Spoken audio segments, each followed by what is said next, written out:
A writer ends up at a remote hotel by mistake.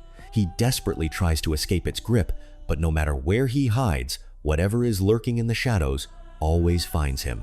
Before long, the writer realizes he may not have come here by accident.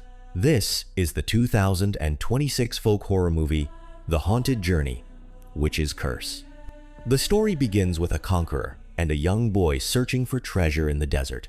They finally find a glass bottle with a map inside, but they can't pull out the stopper, and there isn't a single rock in sight to smash it with. The conqueror looks at the boy's head and slowly raises the bottle.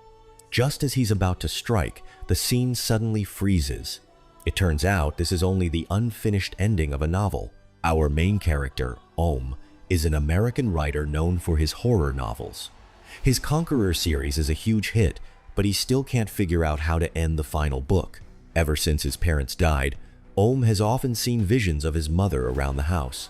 Hoping to finally put the past behind him, he brings his parents' ashes to the remote Bilbury Forest Hotel in Ireland. This is where they spent their honeymoon years ago. The moment he walks into the hotel, Om hears the owner, Cobb, telling two children a story about a witch. According to the legend, the witch captures travelers who lose their way, chains them up, and drags them into the underworld. Om doesn't believe a word of it. He thinks it's nothing more than a scary story for children. He's cold and rude, and he treats the manager, Mal, and the rest of the staff like dirt. The only person he warms up to is a young bartender named Fiona. She recognizes the giant redwood tree in an old photo of his mother, and Om's attitude toward her softens a little. Om goes into the forest and scatters his parents' ashes beneath the tree. On his way back, he meets Jerry, a loner who lives in a beat-up trailer. Jerry is carrying a homemade drink made with goat's milk and magic mushrooms, and he happily offers Om a sip.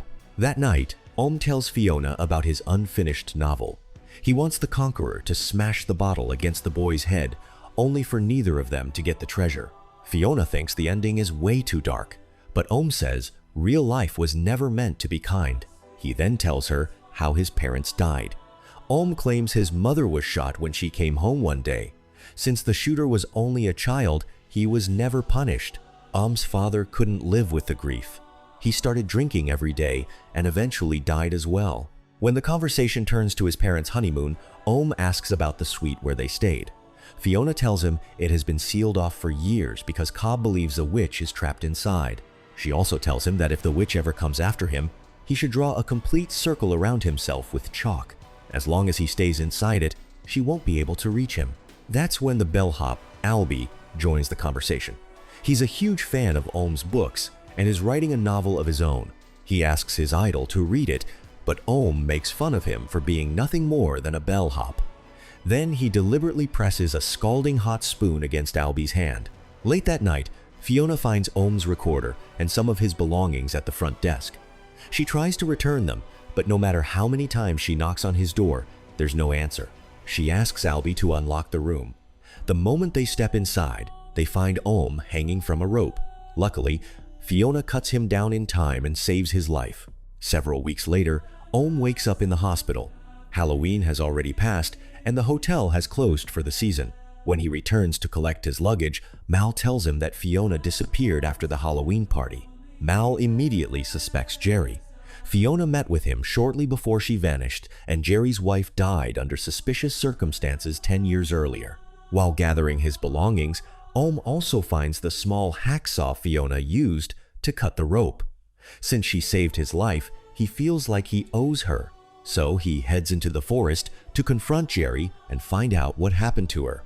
Jerry admits that he killed his wife, but she was terminally ill and in constant pain, and he couldn't bear to watch her suffer any longer.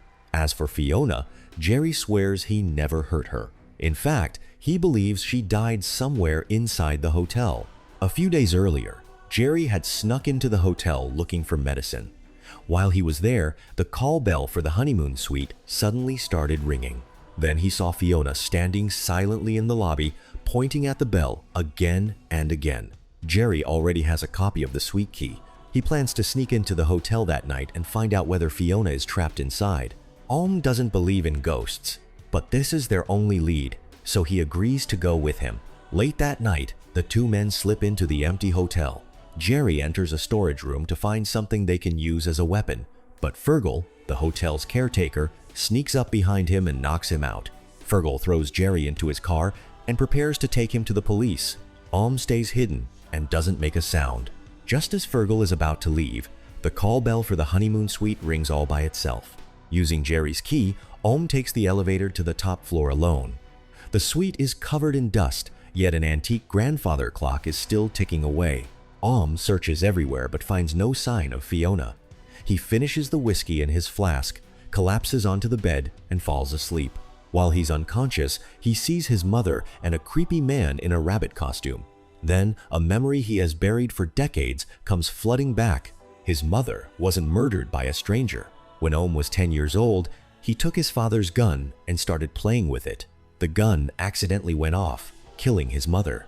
All these years, whenever Om talked about the child who was never punished, he pretended it was someone else. The truth is, he was talking about himself the entire time. Around this time, Mal discovers that the honeymoon suite key is missing and rushes to the top floor. He pretends nothing is wrong and urges Om to leave.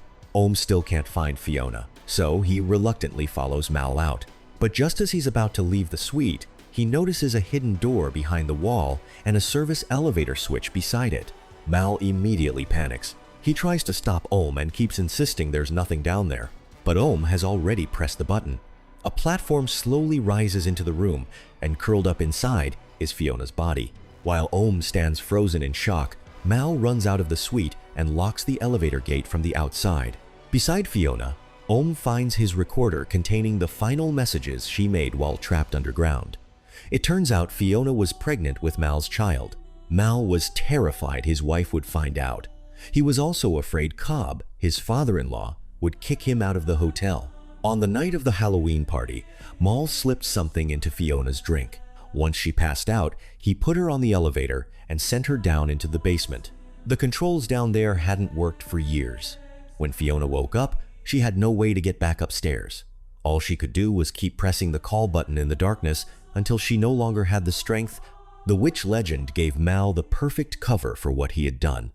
Now Om has to expose the truth, but first, he needs to escape the locked suite alive. After studying a map, Om discovers that the basement may connect to a fire exit. To search for a way out, he takes apart the grandfather clock and rigs its hourly chime mechanism into a timer. Once enough time passes, the service elevator will automatically come back up. But when Om reaches the basement, he discovers that the passage has been sealed off by a brick wall. All he finds on the floor is half a stick of chalk, while strange old objects hang from the ceiling. Then footsteps echo through the darkness. A woman with long, tangled hair begins crawling toward him. Om turns and runs. Luckily, the timer goes off just in time, and the elevator carries him back up to the suite. But the creature follows him. In a panic, Om grabs the chalk and draws a circle around himself beside the bed. The long-haired figure circles him again and again, but some unseen force keeps her from crossing the line. Om realizes she may be the witch Fiona warned him about. He doesn't dare step outside the circle. All he can do is curl up inside it and wait for morning. Meanwhile, Jerry escapes from Fergal's car and returns to the hotel. Mal lies and tells him that Om has already left for the airport. Upstairs, Om rings the call bell again and again. Jerry finally hears it and realizes something is wrong. He grabs an axe and forces Mal to hand over the key. Then he races upstairs and hacks through the hidden door.